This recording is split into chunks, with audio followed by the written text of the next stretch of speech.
Welcome to Keiser Voices, the story of success, brought to you by Keiser University Graduate School, here where the academic world meets personal triumph. Join us today as we dive into the captivating tales of success.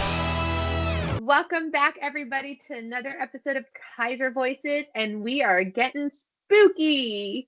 So joining us today, we are making Miss Lovo come on camera.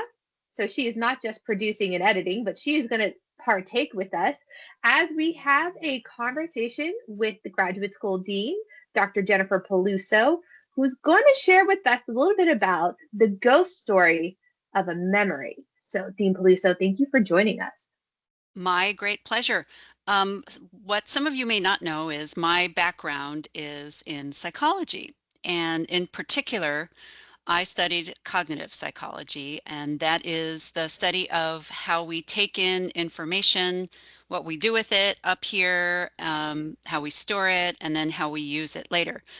And there are all kinds of very, for me, interesting stories about how cognitive psychology came about as a subdiscipline within experimental psychology. And when you told me you were looking for ghost stories, there is a ghost story at the heart of the research in cognitive psychology studying human memory. And that's what I wanted to share with you today. The story is called The War of the Ghosts. And so what I would like you to do, my dear friends who are here with me on the podcast, Heather and Adriana, I'd like you to listen to this story, and then I'm going to ask you a question afterwards. And those of you who perhaps are at home or in your car and you're watching or listening, you can follow along as well. Okay? So here we go. This story is The War of the Ghosts. And I do apologize, I don't have it memorized, so I will be reading it. Okay. The War of the Ghosts. One night, two young men from Egulac went down to the river to hunt seals. And while they were there, it became foggy and calm. Then they heard war cries, and they thought, maybe this is a war party. They escaped to the shore and hid behind a log. Now canoes came up, and they heard the noise of paddles and saw one canoe coming up to them. There were 5 men in the canoe, and they said, what do you think? We wish to take you along. We are going up the river to make war on the people. One of the young men said, I have no arrows. Arrows are in the canoe, they said. I will not go along. I might be killed. My relatives do not know where I have gone. But you, he said, turning to the other, may go with them. So one of the young men went, but the other returned home. And the warriors went on up the river to a town on the other side of Kalama. The people came down to the water, and they began to fight, and many were killed. But presently the young man heard one of the warriors say, quick, let us go home. That Indian has been hit. Now he thought, oh, they are ghosts. He did not feel sick, but they said he had been shot. So the canoes went back to Egulac, and the young man went ashore to his house and made a fire. And he told everybody and said, behold, I accompanied the ghosts, and we went to fight. Many of our fellows were killed, and many of those who attacked us were killed. They said, I was hit, and I did not feel sick. He told it all, and then he became quiet. When the sun rose, he fell down. Something black came out of his mouth. His face became contorted. The people jumped up and cried. He was dead. Okay, so that's the story. Have either of you ever heard this story before? No. No? Okay, so what I would like you to do now is tell me exactly what you remember from the story, as word for word as you can. And you can do it together. So Two guys hunting seals. And then they heard war cries and they were from can't pronounce it, Aguilar, which to me sounds like Christina Aguilera, but it's not the same. I think it was like Aguilar. And then they heard canoes. One canoe came to them. It had 5 people in them. One of the guys said, "I can't go. I don't have arrows." They said, "No worries. We got arrows in the canoe." And then he said, "Well, I can't go because nobody knows where I'm at. And if something happens to me, my family won't know." So only one of the guys went with him. Adriana. And then they started like fighting, and this guy got shot, but like he didn't feel sick or anything. And then he returned to his house. He told them everything, and then the morning after, he got sick and something black get out of his mouth, and then he died. Okay, do you think you got everything? Probably not. And you want to add anything?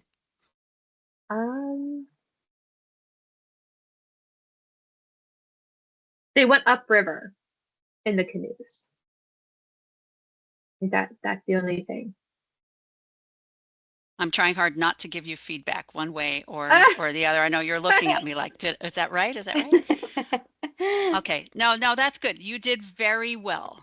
And I didn't make you wait too long here to kind of keep things in mind. But it's an interesting story. It's not kind of a canonical American story, at least that you would hear these days, right? This story was used by Sir Frederick Bartlett in the 1930s. It was published in 1932 in a book of his called Remembering. And he used it to try to systematically study the question that many of us probably still have that we encounter all the time. And that is, have you ever had a strong or vivid memory that you swear is right?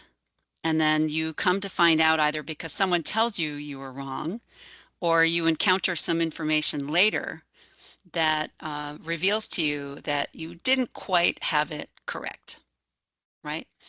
So that's where this story comes from.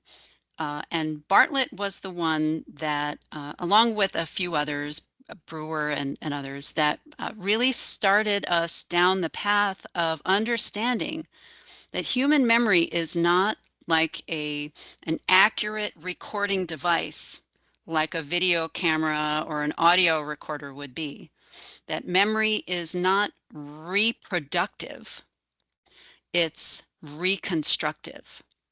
That when we take information in and when we pull it out later and try to recall it and use it, we are pulling together bits and pieces of what we experienced or that we remember, and we string those bits and pieces together with our knowledge and our beliefs about what might have happened or could have happened.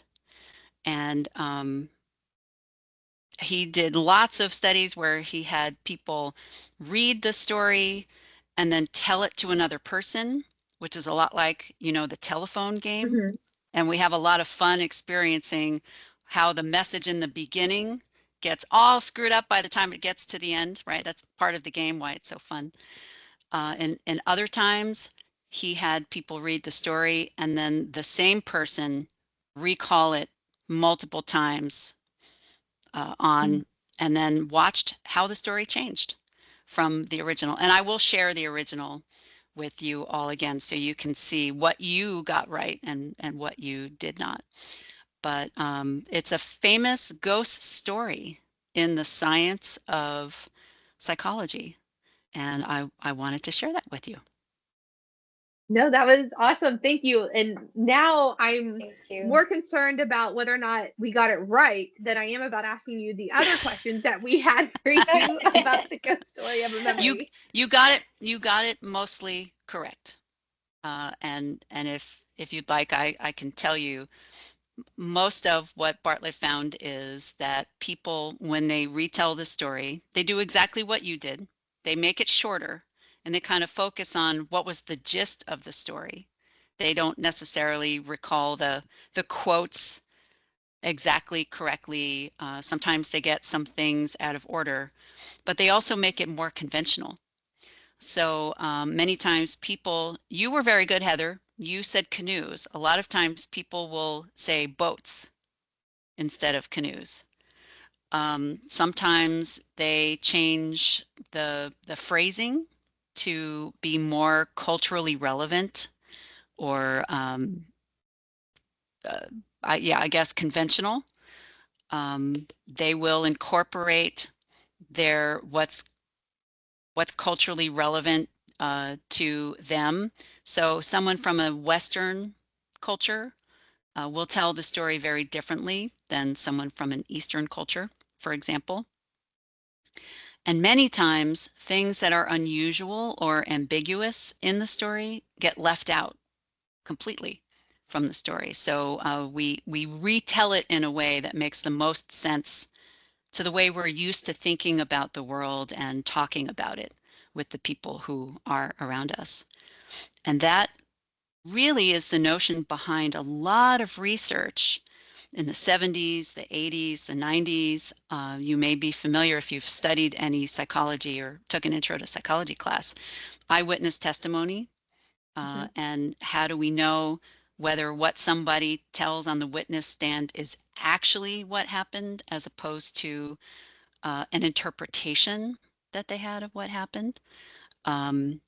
We also know that people's beliefs and understandings of the world help them remember information when it is ambiguous. So if you give somebody a kind of a weird story and then you tell them what it's about, they'll actually remember more of it later than if you didn't ahead of time.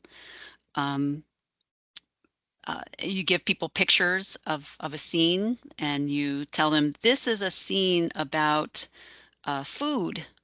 They'll remember more of the food-related items in the scene than maybe pet items or sports items that were in the scene. So our knowledge, it might hurt us in a way when we remember because it causes us to focus on the things that are consistent with our knowledge. That can hurt us, but that can also help us. It can be a guide for us as well.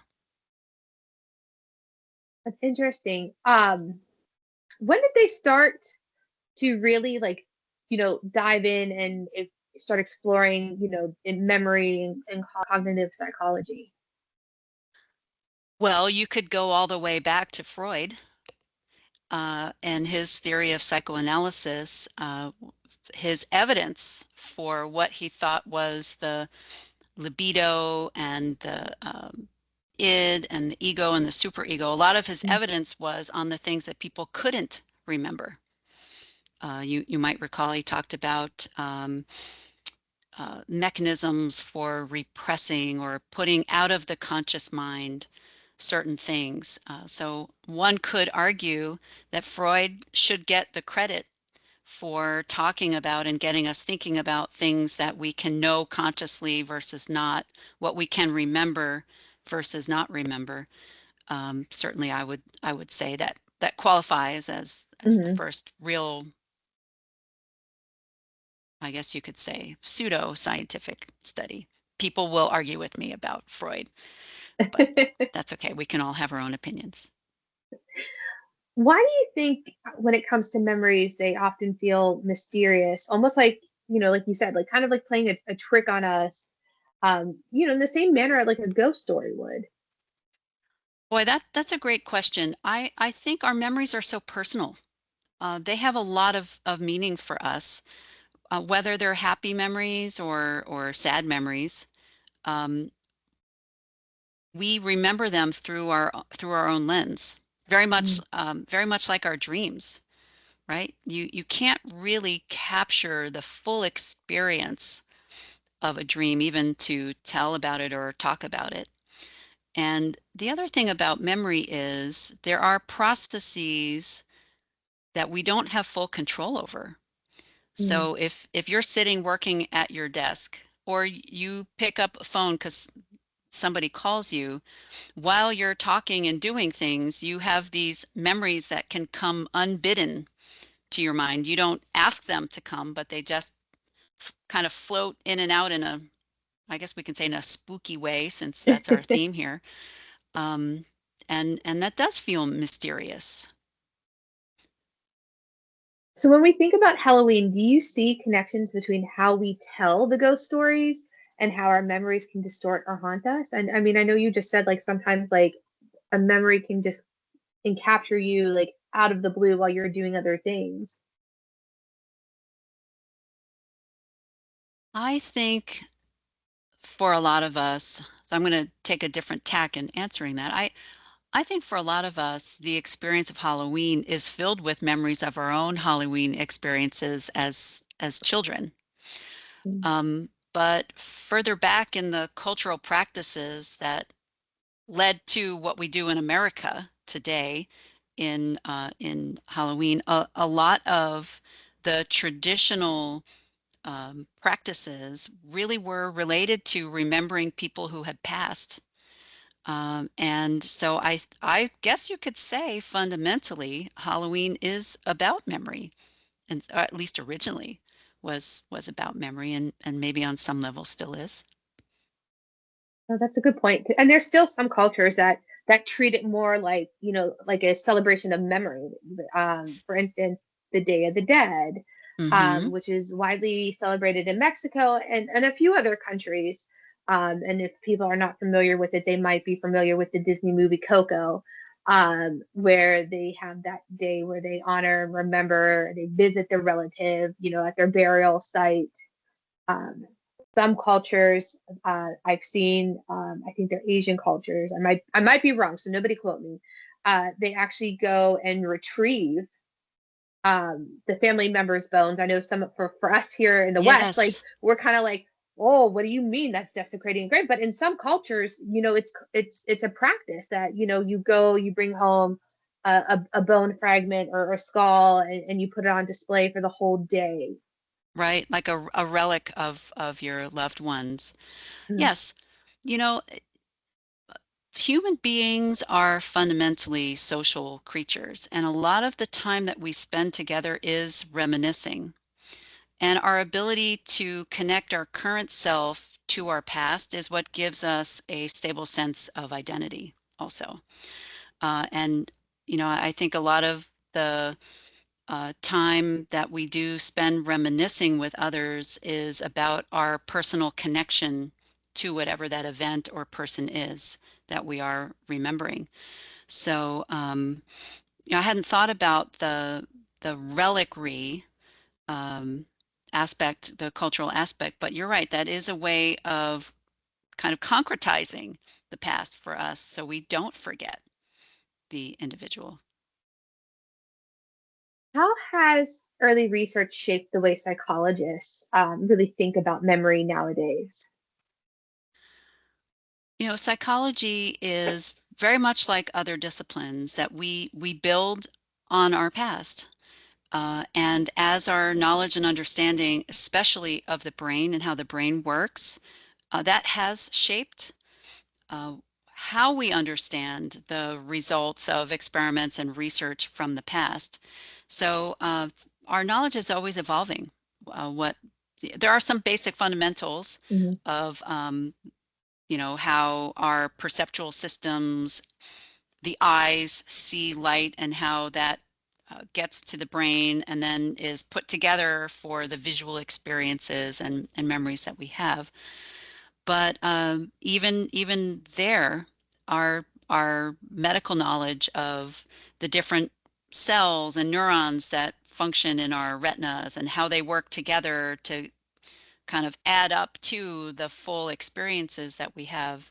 With more knowledge comes greater understanding. So psychology has evolved. It will continue to evolve. There's a lot of awesome research now about how our experiences even shape what we call the epigenome, what happens physically to the expressions of our genes and how those things can be passed down through generations. We didn't know about that a few decades before now.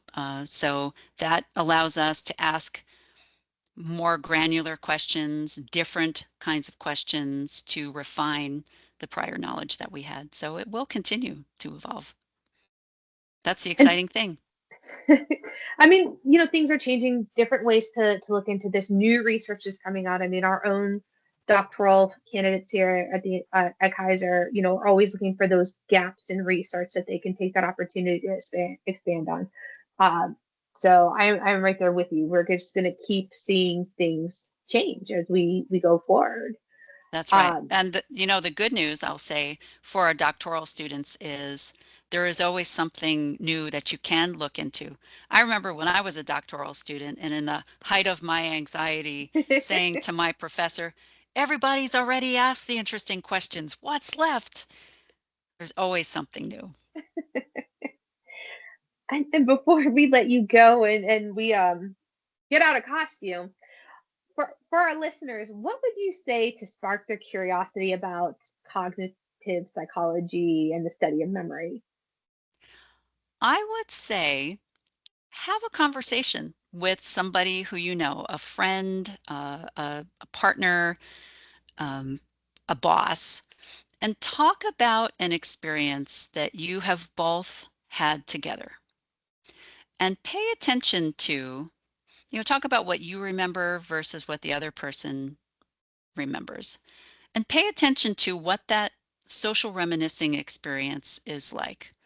So how important is the memory work itself to the conversation? And then where are the nuances of similarities and differences in what you remember? Those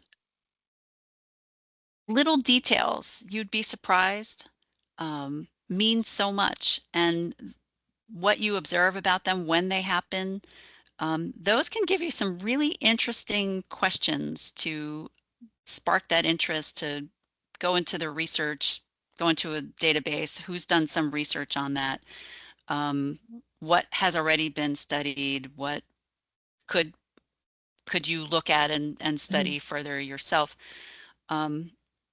There's so much there's so much information in the world, and what we do when we interact with it, when we share it, that's all within the realm of cognitive psychology. We could argue that now we have artificial intelligence or assistive intelligence. What is the cognition of these new tools, and how can that supplement, add to, or in some controversial circles, take away from our own cognitive abilities? The sky's the limits. There's plenty of work, research, and understanding still to be done. Thank you, Dr. Peluso, for sharing some ghost stories with us today. We appreciate having you on. I've enjoyed being with you. Love the podcast, and keep going. Thank you. And special shout out to our producer, Miss Adriana Lovo, for helping us out at the beginning of this episode. We appreciate you as well. And if you guys have enjoyed these ghost stories, stick around because we have another special Halloween episode coming for you. And as always, be sure to like, share, subscribe, and follow, and we'll catch you on the next one. Thank you for journeying with us today on Keiser Voices, the Story of Success. As we close this chapter, remember, every story has its next page.